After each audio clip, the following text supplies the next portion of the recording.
All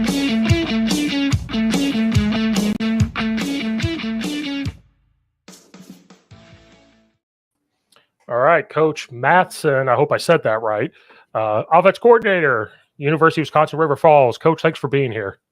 Oh, thanks so much for having me on. I'm fired up, man. A ton of great guests that you've had, and then, I'm never going to pass up an opportunity to talk some football, so let's do it. Oh, I'm shocked you guys all say yes. That's the biggest shocker, is when I ask, people are like, sure. And I'm like, what?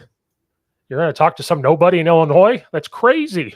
Oh, well, I was working, you're trying to make it in the ranks, and I can't tell you how many different podcasts or, videos.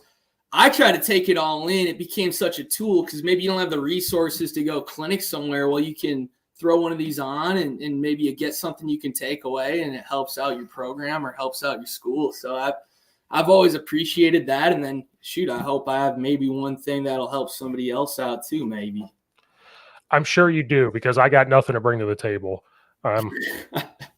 Hey, come on. You're bringing everyone together. I try. Like I said, we were talking about COVID. I started this right before COVID, and I wanted to do the Pat McAfee thing. Oh, let's just talk sports, blah, blah, blah. And then COVID hits, and you're like, well, shit, there's no sports to talk about because nothing was happening. And what's amazing is a coach reached out and said, how'd you start your podcast? So I told him. We were all bored. You hop on, talk. Well, then he and another coach started one. They started getting people on. And I said, well, wait a minute. If they could do it, I'm going to do it. So it became like a friendly competition of like, who can get the more people on, because nobody was doing anything. I remember, I think I did 10 in 1 week. I was just like, let's get this done. I did 4 in 1 day. Like, woke up in the morning. It was like a job. Like coffee, talk to a coach, take an hour break, do it again. Because like college guys, you kind of had stuff to do, but kind of didn't. And you guys were doing your Zoom. Like the Zoom workouts were the dumbest thing we ever did. Like, okay, videotape yourself working out and send it to me. Or like, I'm going to watch you. Like, that's all we had to do. And I'm like, screw this. I'm going to talk to coaches. I like overdosed on so much knowledge people were giving me. I was like, I have to walk away for a second, because there was, like you said, you can find anything now. Like when we were all starting out, probably you couldn't find anything. You had to go talk to people. Like I couldn't go on YouTube and type in Inside Zone. It was like I had to go talk to somebody. So like stuff like this is great because it's at our fingertips. Oh, yeah, no doubt. And I think, it's so accessible now that it's almost not as much what you do anymore. It's how you do it. And I always say it's a little bit like dieting, because I was talking with another coach the other day. Hey, are you ever worried about doing some clinics and putting your stuff out there? And it's like, shoot, it's like dieting. Everyone kind of knows what you need to do. It's like you need to, or if you're losing weight, rather, it's like you got to diet and exercise, right? Everyone knows it, but actually doing it's way harder. So I always think of it, hey, can you execute on all these things you're hearing? Because at a certain point, it's just information overload, and you don't get good at anything. No. Because the problem was I wanted to do everything. Like if you sat here and went through your whole offense with me, I'd be like, I want to do that. And then let's say tomorrow I talk to another offensive guy and he does something. I'm going to be like, oh, I want to do that too. It's all great. And then you put it on paper and you go, well, now my play sheet is 5 pages. Like there's no way you can do this. There's no way that you can describe this well, especially because if you guys do something, it might be too complicated for high school. So I'm like, well, wait a minute. You can't do this in high school. Like I don't have the athletes. I don't have, just football guys. I can't do this. And then you get frustrated because, well, it's so good though. Like that's why I love seeing the plays on Twitter. But it's like, if we add that, what do we throw out? Because you can't. Well, this goes with what we already do. It was like, okay, but even if it's a tag, you're still changing something, adding something to it. So I can't do everything. Like when I was a young OC, the head coach wanted me to have 8 run plays, like all these run plays. And looking back, you're like, that was too much. Like he's like, right. I want inside zone. I want outside zone. I want power. I want counter. I want trap. I want toss. I want this. I want this. And I remember getting mad, like, why can't you guys get this? And I look back and I go, well, they're 16-year-old kids and you're asking them to remember 8 blocking schemes. No kidding. That's only against an underfront. What about an overfront? It changes. What about a 3-3? What about a 3-4? What if they go in 4 eyes? You don't know. Yeah, no question. And for us, we're a tempo team, so the simpler the better. And we talk about we have to have really principled run concepts. So these universal rules so that, our kids know what's going to happen no matter what front they see. I mean, we typically see about 3 to 5 different fronts a week if we're rolling, because teams are trying to throw us off our tempo or trying to have us miss ID. So we try to keep it as simple as possible for those kids for that reason. Right.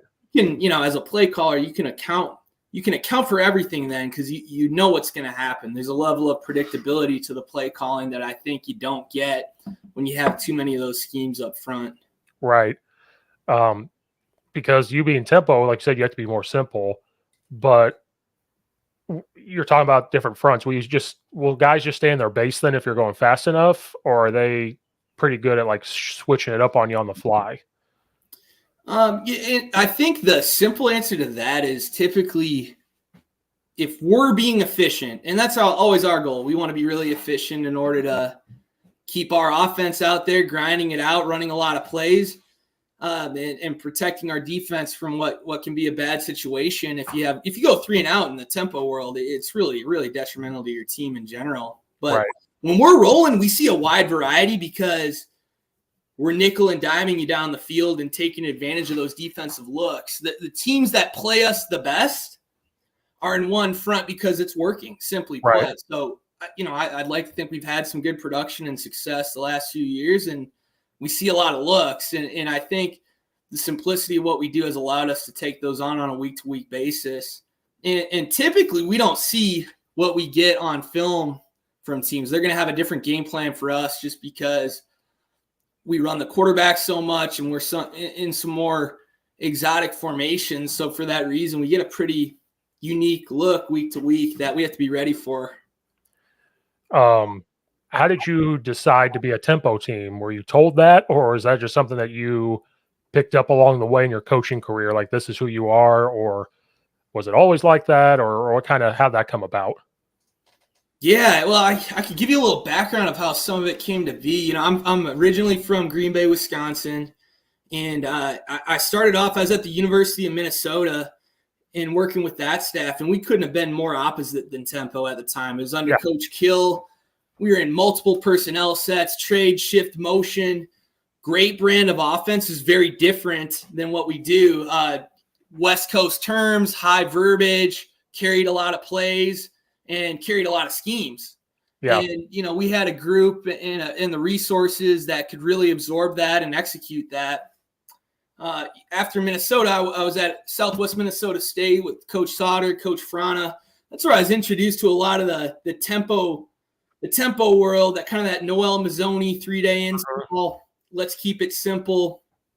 And I learned a lot more about tempo scheme. And then in 2018, I was hired by Coach Walker at UW River Falls. And we were trying to build a program at the time.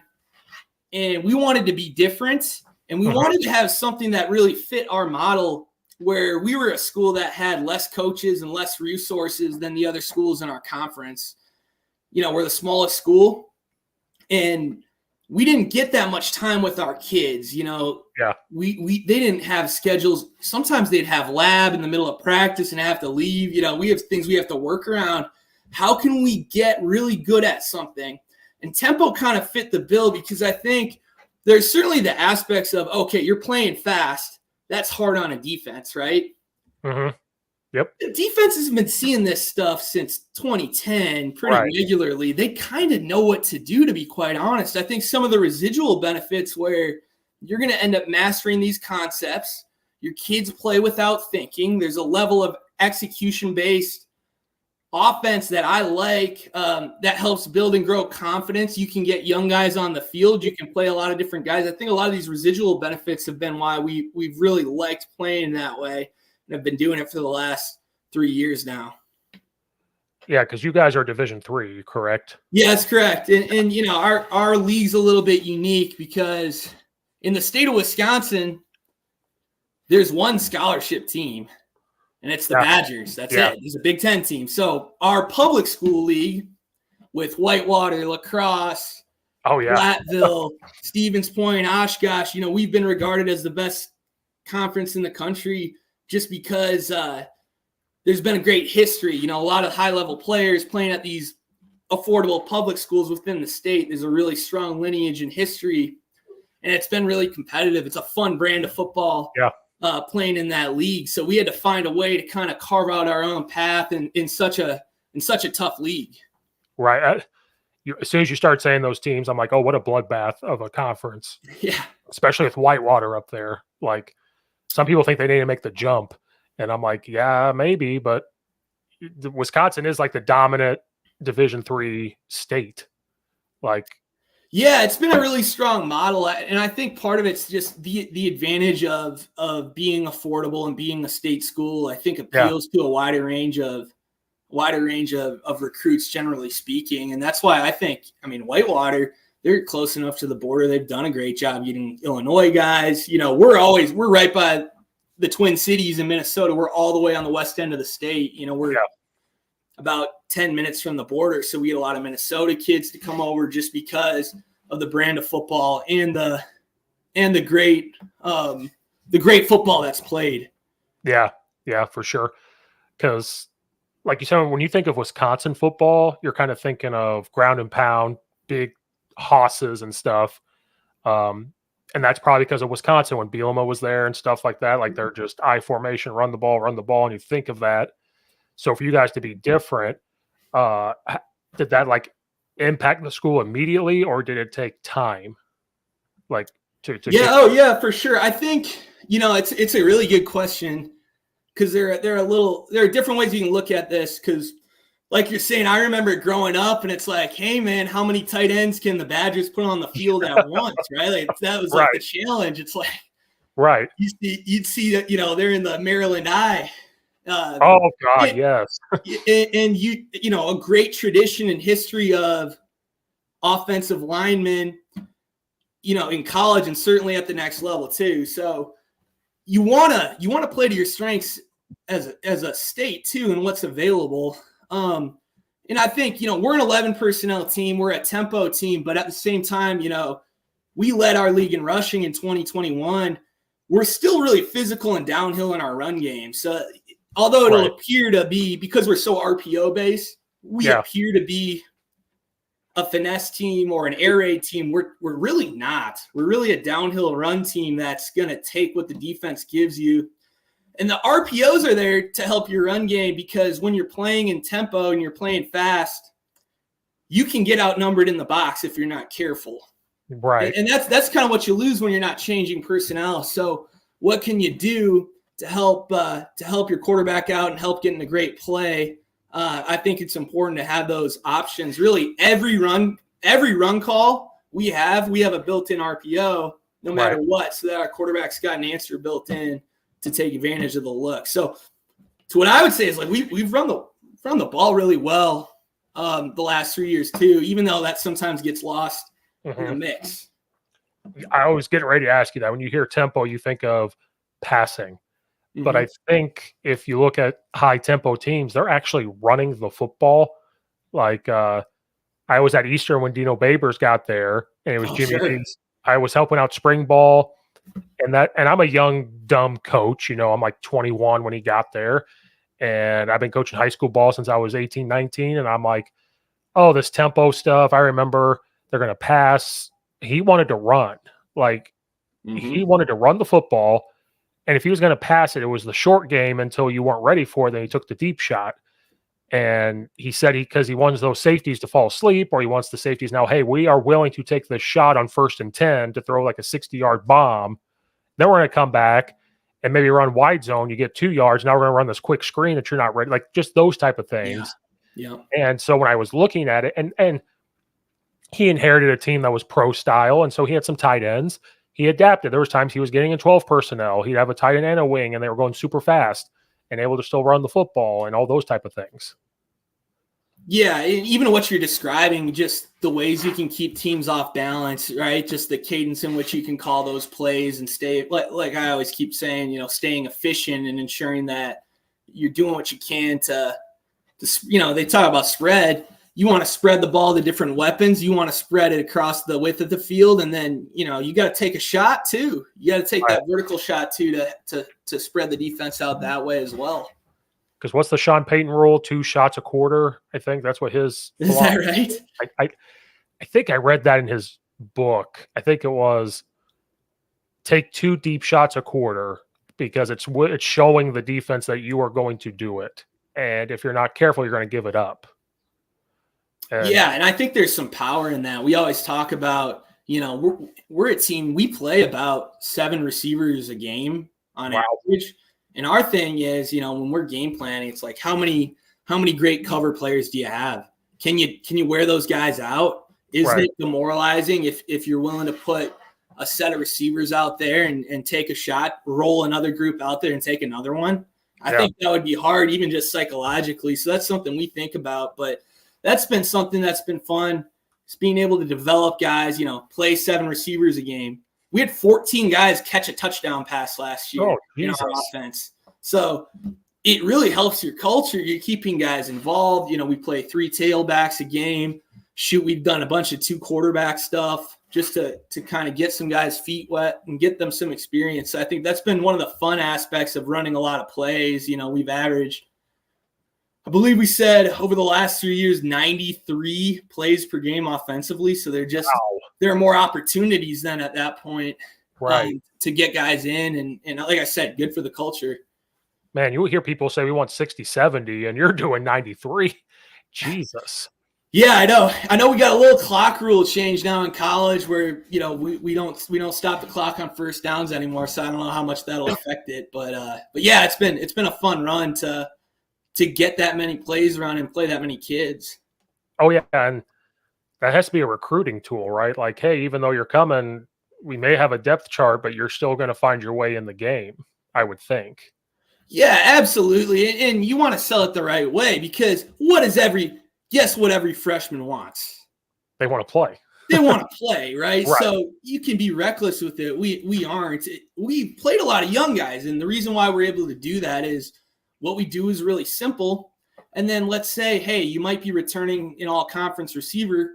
Well, he can't play 90 plays a game at a high level, right? So we can rotate guys, and it's good for everyone. And I think it's funny because I think guys are skeptical at first, but when we hit fall camp, they pretty quickly find out. They're like, yeah, I need my buddy over here to help me out. You need each other. You need each other if we're going to play this way, and you're going to play hard and play the right way. So I think that's been good, but it usually takes one practice, man. They're like, oh man, I can't do it myself. Hey, I just ran a fade. Like, we got to help each other out and develop that depth. And I think, when it comes to transfers and it comes to young guys, we've been legitimately able to get guys in and have them make an impact because of how we designed our system. Right. Because I would assume, and I know what assuming does, that the transfer portal doesn't affect Division III as much in this world. I don't know if you can hear. I'm knocking on wood right now. Yeah, man, I'll knock it with you. We've been lucky. I think it affects our conference quite a bit. We have a lot of guys transfer into our schools. Okay. And there's a couple of reasons for that. First of all, a lot of teams will try and come to Wisconsin or the Twin Cities area, and they're going to try and get kids because there's a Big Ten school, and that's it in terms of scholarships. So they can dangle that out there with the spark, maybe a partial scholarship. And, kids are excited about that. They can post it on Twitter, getting the like, getting the retweets. It's feeling good. And sometimes, and, I've been a part of it and I've been part of good experiences, but sometimes it's not what you expect. Sometimes it's not what it's cracked up to be. And they come back home, right? Right. Come back to an experience that they're more, something that they're more interested in. Maybe they can play in front of their family, or maybe, it could be a variety of reasons, right? But I think guys have I would say this about really any of the schools in our league. I think guys have had a really good experience. And a lot of times, I'll just use D2 as an example. Like, I could tell you, and I won't do it, but I could tell you, man, those schools got to write a pretty good check to at our price as a public school here in Wisconsin, if you have in-state tuition or reciprocity. So I think the value's there, the brand of football's there, and then the experience is there. And we've had really good continuity with staffs in the conference. And like I said, there's just a great tradition in history. So what we've seen a lot of is transferring down. You know, like you can just see, like, I already know, it's like, you keep an eye on it. It's like, oh, Whitewater's got the 6'8" tackle from Lindenwood coming, like Lacrosse has this kid from EI. Like, you just always know. It's just, you know, that teams are going to reload and have D1 players across the board. And we've had our share too. So not a lot of guys transferring out, but we get a lot of guys transferring in, I think, because of the reputation and the experience. And typically what I think any of those staffs would tell you is like, well, shoot, we recruited this kid when he was in high school. So you have that relationship. So it's certainly impacted, but like we're all kind of crossing our fingers because we think we're kind of a hidden gem as far as having some pretty awesome talent. And it seems like every other level, everyone's just getting poached like crazy. Well, I've talked to a few FCS coaches, and they have different opinions. Some of them say that it's actually helping them out because, let's say, some high school kids, maybe 6 years ago, 7 years ago, they might go Power 5. Well, the Power 5s and the big Division 1s aren't going to plug in a freshman. They may not plug in a sophomore. If they can go get a junior, senior in the transfer portal to quickly plug in, they're going to do it. So maybe this kid doesn't go Division 1. So now the FCS swoop in and they're like, oh, we're still Division 1, you know, come play here. Then you got some that say that does happen, but now sometimes they feel like a JUCO because they'll get a kid as a freshman, develop him. Sophomore year does pretty well. Junior year does really well.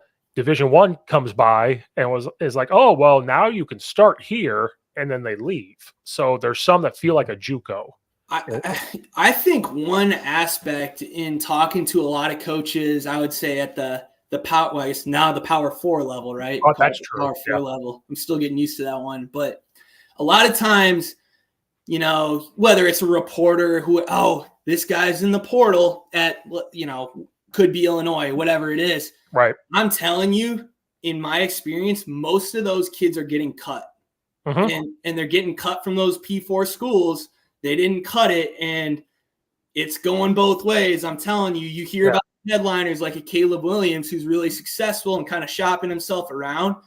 I would say that's the minority.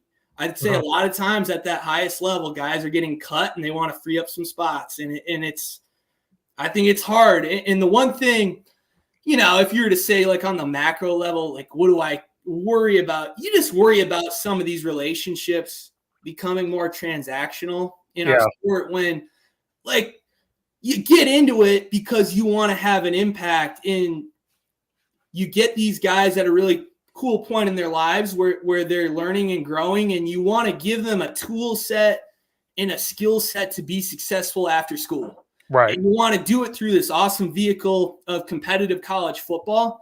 And you don't want to lose that relationship piece because it's so transactional. So that's what we're kind of fighting for. And that's why I really like being at the school I'm at, just because I think we have that. Right.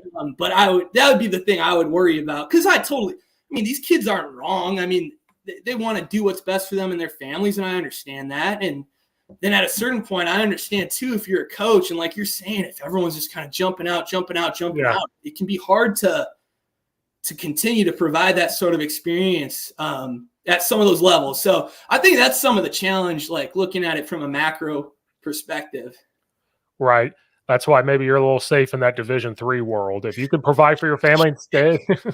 No kid. Hey, no. And that's why, like, you know, we're finishing up and we had player meetings because our guys will, you know, they're going to kind of be sent off from the summer. And at the D3 level, we're not allowed to have direct contact with these guys in their workouts during the summer. So it's a lot on them. And I was just saying this to our head coach. I'm like, holy cow, we're just so lucky. We have such great kids who just work hard, and, you know, it makes you proud to coach them because they're so dedicated. And lucky to be at the spot I'm at. I would just echo that. And it's kind of been affirmed in the last week meeting with a lot of these guys. Well, because sometimes Division 3s aren't talked about enough. You know, you mentioned Twitter and stuff like that. Like they want to post it. They want to post, oh, I'm visiting this big school and everything else. I don't think sometimes if a Division three coach talks to you and wants you to play, that's still a big deal because it's still great football. And like where I'm located, I live down the street from North Central, and it's like we try to tell our kids like, well, it's Division three. Like, hey, our head coach played football there. We can go there right now and watch them, and they're going to be super fast. They're going to be super big. It's going to be super physical, and you're going to sit there and tell me it's just Division three football, like to our kids. But on Twitter and Instagram and TikTok, all they see is the Power Four, Power Five. They don't see Division two, FCS, Division three, because Division three, in my opinion, you have to really love football. Like you're going to pay them to go, and they'll help you. Like I know you guys can help kids out with certain like academic stuff, but like guys, sometimes this is your limit, and that's okay because there's still great football to be had, and you have opportunities to play quicker than you do at the other ones if you were to like walk on at a bigger school if you don't have a scholarship. Oh, no question. I think that's well put. I think D3 can kind of be a bad word at times in recruiting for certain guys, and they take it that way.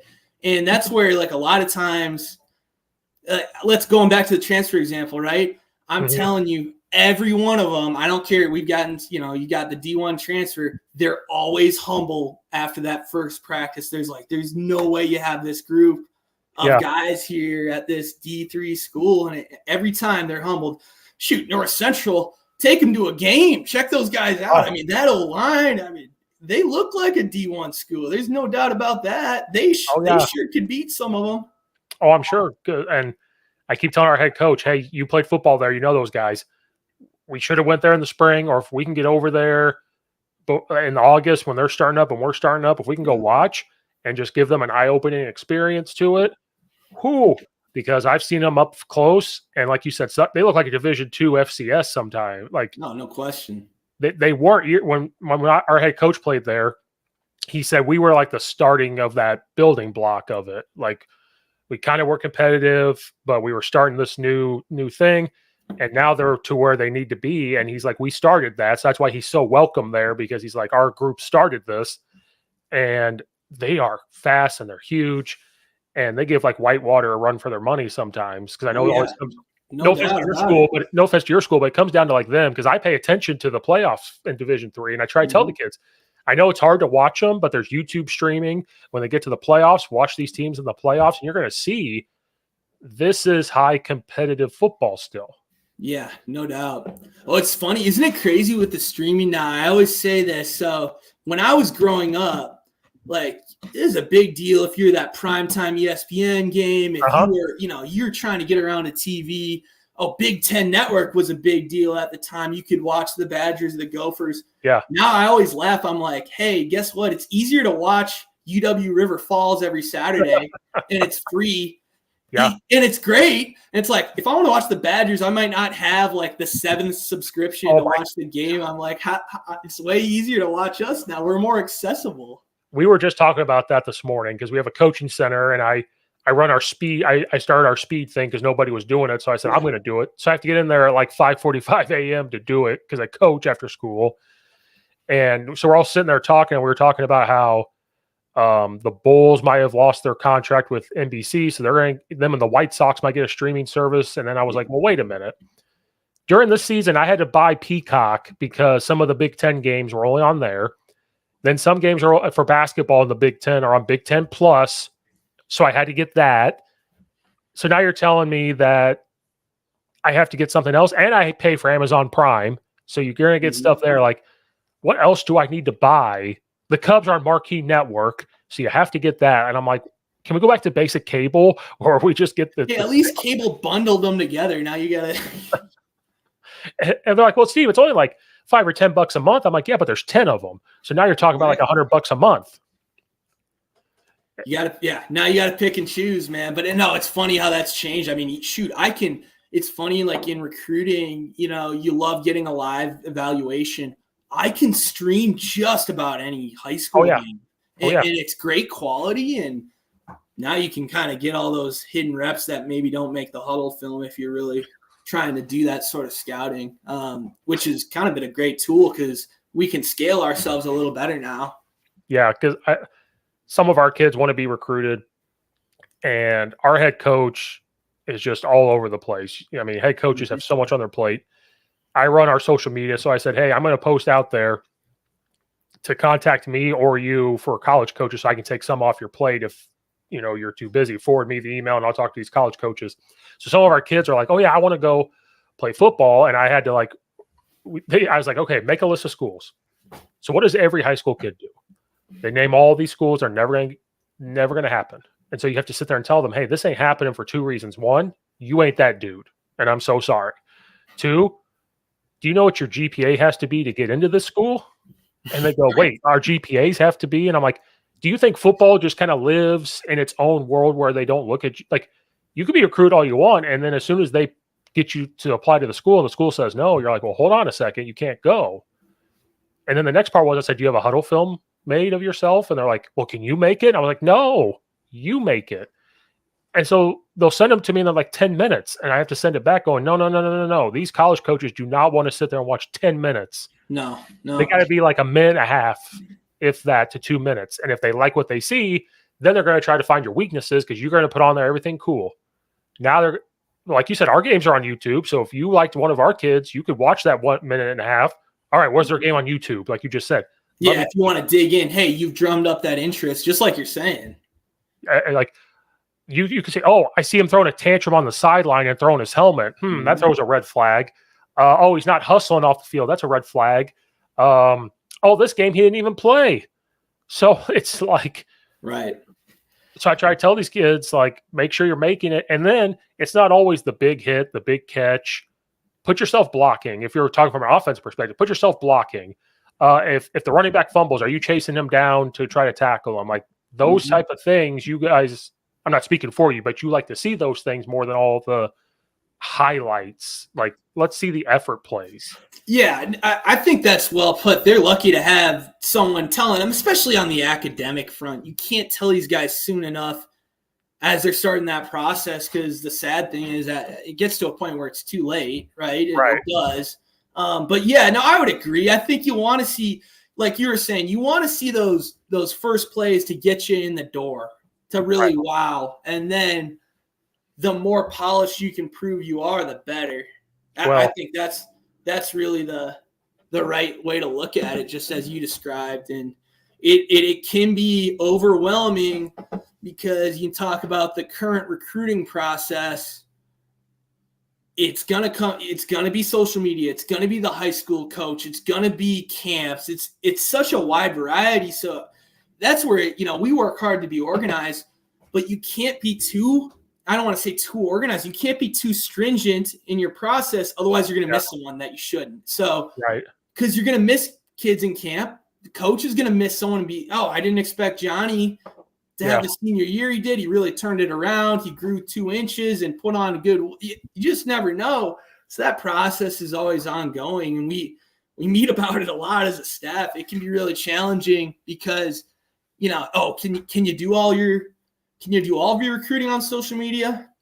No, but it's a really good tool, and we've gotten a lot of kids on it. Yeah. Can you just rely on the high school coach?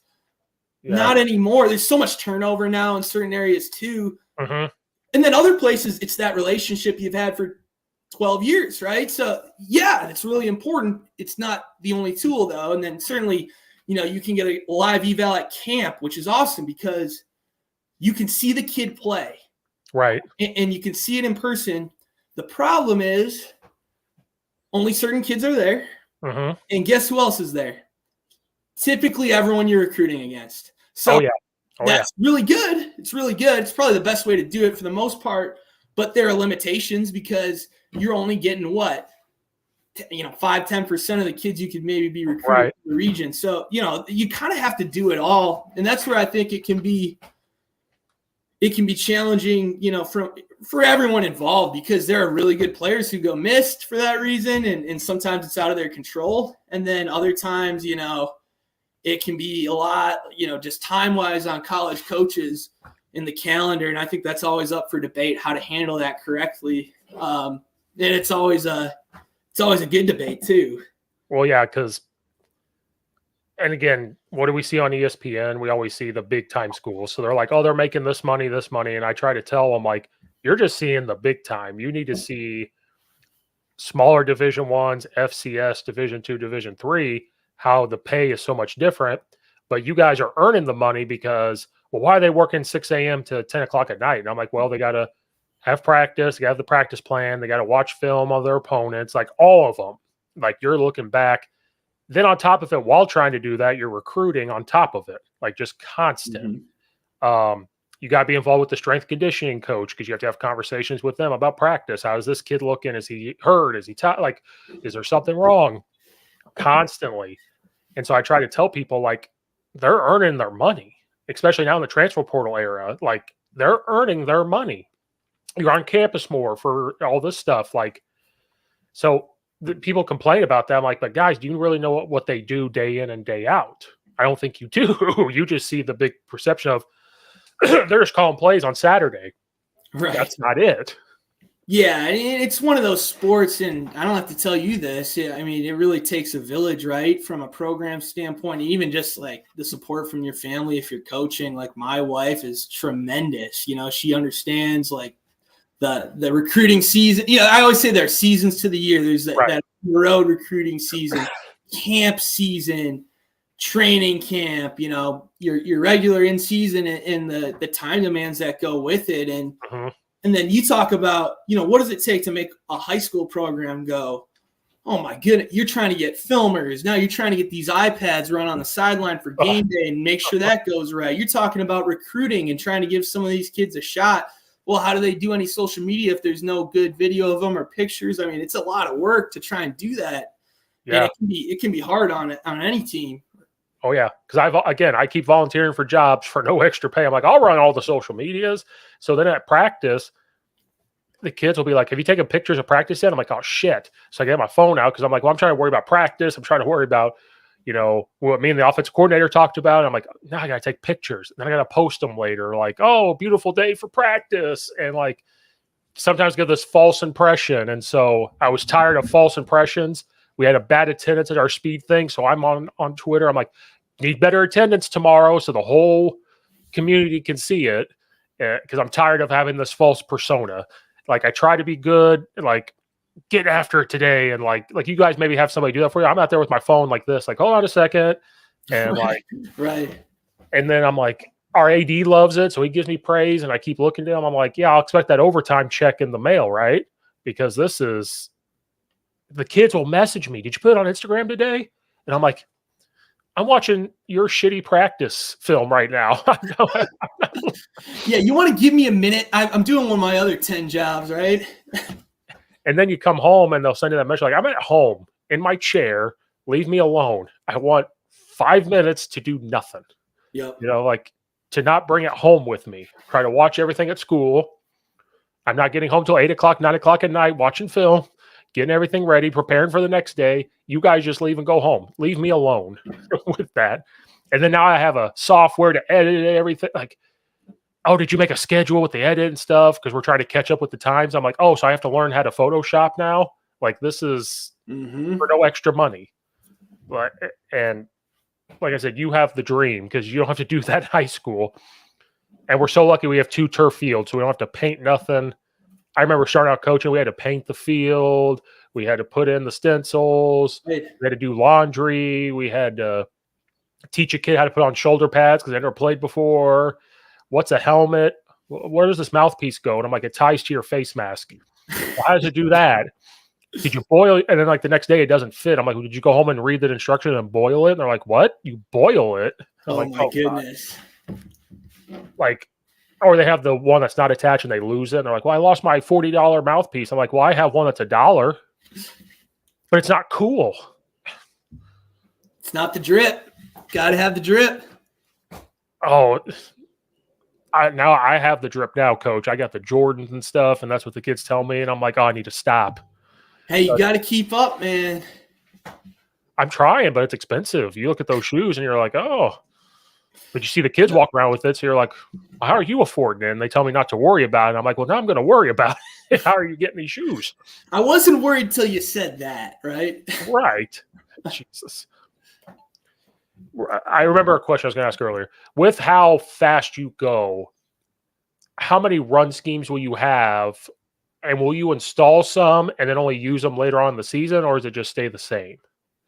Oh, yeah. That's one where, that kind of goes back to, honestly, my time at SMSU and kind of that Noel Mazzoni 3-day install.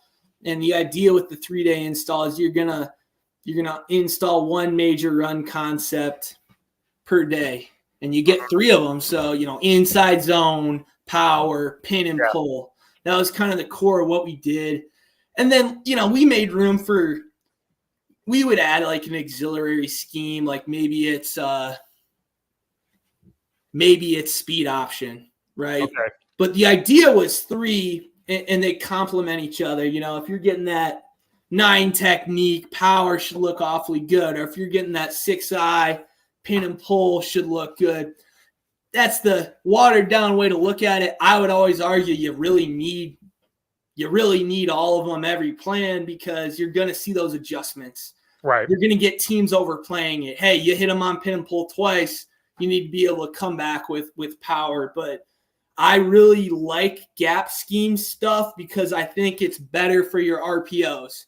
Okay. Gap scheme really forces the defense to fit, and I think it really makes that read a lot easier for your quarterback and puts them in a little bit more conflict. I think zone reads harder than it used to be. I think those linebackers do a great job of rocking and rolling and flowing back to the pull player, and teams and defenses have gotten really good at defending that. So we've evolved quite a bit. Like my big thing now is, back in 2010, you could be an 11 personnel tempo team and RPO your way down the field.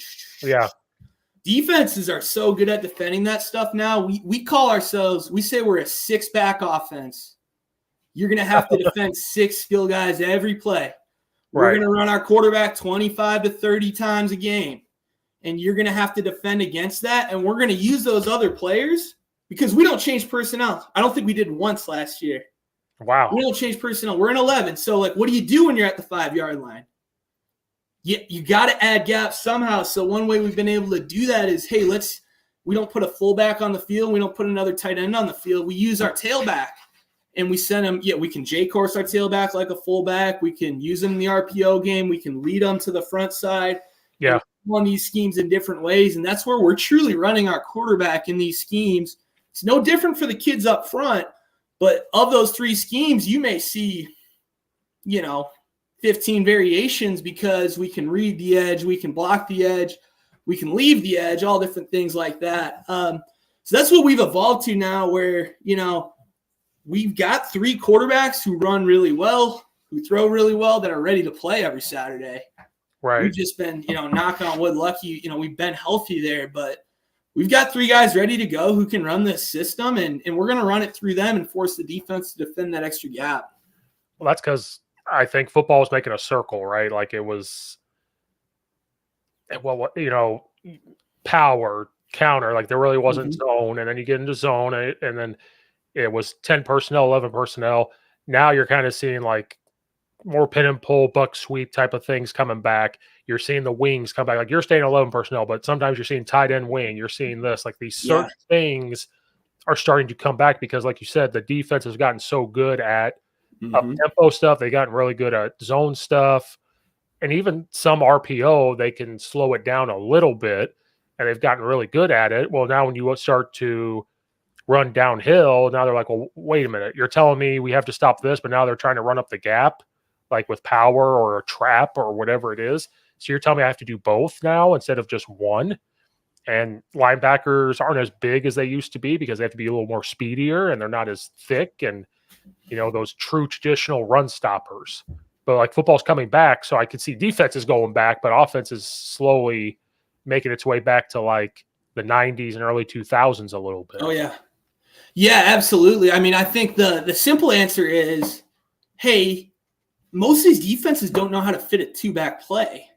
They really don't. Right. They don't know how to fit it. They don't know how to fit 12. And that was a problem for us because we don't have the meeting time and we don't have the personnel to just be in 6-7 personnels. Kind of like I told you, we don't have the resources for that. Right. That's not who we are. So we had to find another way to do it. So if you watched us, we're trying to be creative. We're running those plays, but we're doing it in 11. So, right. And there are things, okay, how many times you want to put your running back on that, first team All-American player that you're seeing in conference? There's a limit to it, certainly. So you got to be a little bit more tactful. But that's really what we've been trying to do. And what it's done for us is, I think, the reason why we've thrown the ball so well is because we're just getting such aggressive looks in the run box that we're really getting the one-on-ones we want, and we've taken advantage. So that's kind of where the state of things are right now in the run game. It's really evolved, I'd say, significantly as teams have gotten so good at fitting normal 11 personnel RPO. Well, that's kind of where everyone starts, Right. defensively. Oh, yeah. And I know for us, sometimes when we do RPO, we'll just tag our quick game to it because we want it to be simple. Like, we don't just come up with brand new plays when they're RPO. So if you're running double slants, hitch, vert, the old air raid stick, you're just like, hey, let's just tag a run play onto it. Give the quarterback an out. Just read that outside linebacker, and that's all you're doing. Pre-snap, you could throw it this, boom. Yeah, speaking my language, man, I think, for our kids, it's compartmentalized, right? You specialize in what you specialize, and you're going to master your craft, and it's going to be simple, and you're going to be the best at it, and you're going to not only know what to do, you're going to know how to defeat the different looks you see. Oh, yeah. These concepts. So our kids, it could be power, inside zone, drop back, pass. They don't care. It's all the same. So we're really that way, Coach. And I think it's a good way to, again, you help get guys on the field faster. You help them master their craft when you do that. At least I think so. Probably a common question for tempo teams is, when you're up on a team, how do you slow it down? Because the game of the game is to run the clock. And then tempo teams seem to look uncomfortable when they're going slower because that's not what they do. Do you guys practice that type of situation? How do you go about that? Or you're like, this is what we do. I don't care. We're going to get what we get. Yeah, we never practice it ever. And it's funny you say that. Like, we've been in some, your 4-minute situations. And the simple answer, and we talk about it as a staff, is like, hey, you signal slower. Right? That's true. That's it. You signal slower. But it's funny because our kids will be like looking at us. It's almost like they don't know what to do with their hands or something. They don't know what's going on. But we've been, I think the best example, we were able to run out the clock in 2021. We ran out, 8 minutes of game clock or 7 minutes of game clock against Oshkosh to clinch a bowl berth. And, we certainly have the ability to do that. Ultimately, we want to have an identity. Yeah. We have a way of playing, but going back to what I was saying earlier, it's really more about some of those residual effects for us. So we got to do whatever it takes to win a football game now, right? Whatever's best for the team. So we're ready. We're ready to go to melt some clock. But it is funny. Our kids, they look uncomfortable. Uncomfortable. Their body language, it's just because we really don't, to be quite honest, we really don't work it. And that's one of the things we love about our practices. Our kids are in and out. And the way I like handling things too, offensively, is, hey, if you get your 30 reps in and you're done and the defense is still rolling, hey, grab some water, chill out, hang out. You've earned that time. Right. You got the work in. And I think that's, even with like load management stuff and reps, we want to be smart about it. So that's part of it. But that's great. You did your work, but we went fast. And typically we're going to have, 5 to 7 minutes during team periods to get, give them a little time because they earned it. I think it's a small thing you can do for the guys because we go a lot faster in practice than they'll ever let you in a game. And that's something we want to really work on anytime it's a team session. Right. That's what was funny about Coach Babers was one spring practice, he has a stopwatch and he's timing the OC, and I remember him going 15 seconds, not quick enough, hurry up. And I remember it was like 3 plays in a row of like 15, 16, 15. And he blew the whistle, freaked out because he's like, this is not fast enough. We got to go, and freaked out. And I remember listening and I'm like, that's pretty quick to me. And they're like, no, he wants like 10 to 12. And but then they told me like he does that in practice because in a game he's totally fine sometimes with 15 seconds. You know, like you said, if it's a certain situation and you want to get the right play call and everything else. And a lot of coaches have said that they're like, we just signal slower, and then but they run the play quick. So as soon as they get it, they're still going. They're still going to get their tempo in. Yeah. They're still going to go fast. But I think that's where people watch on TV and they go, they do look uncomfortable because they're just the players are like, come on, hurry up, and you're like, well, we're up by 14 with 3 minutes left. Hold on a second, like give me a minute, like, and you probably know what the play is. You're just standing there waiting. You're just like, I already know I'm going to call. I just got to stand here for a second. I know sometimes it's a little refreshing because we're not a check with me team. You know, we kind of call it and go and have to live with it. So every now and then, just being able to take a look, it's like, oh, this is what check with me. Yeah, that's what all these guys are talking about, right? Right. But I think it's a good point too, just talking about the coaching staff. You know, the last 3 years, if you were to aggregate the last 3 years, we're the fastest tempo team in college football over the last 3 seasons. And an underrated aspect of it, a lot of times I'll get the question, how do you communicate? How do you go so fast? I'm telling you, the reality of it is your relationship as a coaching staff. Like the fact that our defensive coordinator is the first one saying, go for it on fourth down, go, go, go. And our head coach allows us to get these plays called so fast. It's really that comfortability and understanding you've built as a staff. And I've been a part of staffs where, there are politics involved, right? And that slows you down, simply put. And I think that's one of the advantages actually of having a smaller staff is we've just built up a lot of trust together. We've kind of been through these wars and kind of had to run everything together ourselves. And through that, we have this trust to where there's no doubt in the things called and we can, and our kids don't think any other way. And I think that's underrated because everyone, you all know, a lot of times, hey, maybe you're playing fast and things aren't going great. You got that one coach who's like, this is not how we should be playing. And he's kind of whispering around, seeing who's going to listen. And that's just it's really poisonous if you want to be aggressive and playing as fast as I think you can. Right. And that's just poison. That's the poison apple.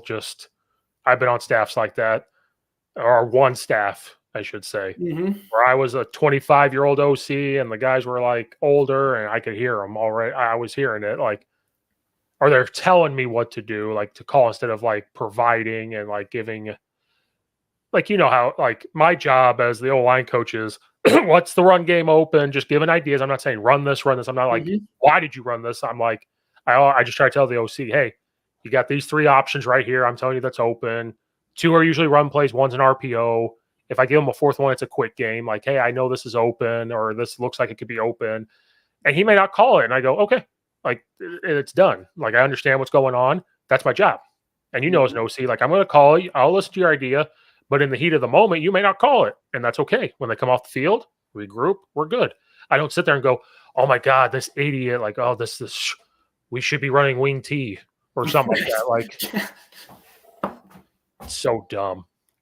Well, I know. And that goes back to our talk about install too. And especially the run game. It's like, hey, why aren't we running this exotic G scheme that I saw last weekend? It's like, hey, that's not what we do. And we don't have the resources or the time to put that in this week and master it to the point where it's really instinctual and we can execute the way we want to at game time. And it's funny you say that. It's like, hey, why aren't we running this, rocket screen that we saw? And well, shoot, I always say it's like launching a rocket with install. Yeah, you're pointed in one direction now, and once fall camp's done, you can change the trajectory. But that's where you launched. So there's only so much you can really change. You can't totally throw in a new offense halfway through the year. I don't believe in that anyway. No. Or if you're going to add a play, you do it in the summer, like for us, like the summer, going into the season. But it's, again, okay, but what do we get rid of? Like, what are we replacing it with? Or is this just a variation of what we're doing and tag it? But remember, if we're changing it or adding something this week, you got to make it to where it's so simple that nobody can tell. But then you don't do it just to do it either, just because it looks good, because Alabama did it. Well, it's like, well, Alabama, like they can do it. They have the dudes. Or this is what Kansas City Chiefs did. And it's like, well, hold on. No, no, no, no. Like, Right. the only thing you should be adding in the season is maybe a trick play, like for your playoff time or something like that. Like, hey, we do have this thing based off of something that's super simple, but it's a trick play, just one different thing. And you save that for the playoffs. That's, to me, that's the only thing you should ever add is a trick play or two. I love that. And I think when you're simple, it's easy to add those. Right. And to build off of it. And I think kids love that too because it's fun. They can have a little ownership in it. And you know, just you get to week 6, week 7, having something new like that, having a gadget, I think just is energizing anytime you can have something like that. So we like doing that too. And I think we're able to just because, you know, we've kept it simple. Yeah. Well, Coach, you've taken a lot of time. I appreciate you coming on here. It's a lot of fun. Oh, this is awesome. Hey, appreciate it so much. Thanks for having me on, and thanks for doing this and helping us connect with all different coaches and ideas around the country. I really appreciate it. Absolutely.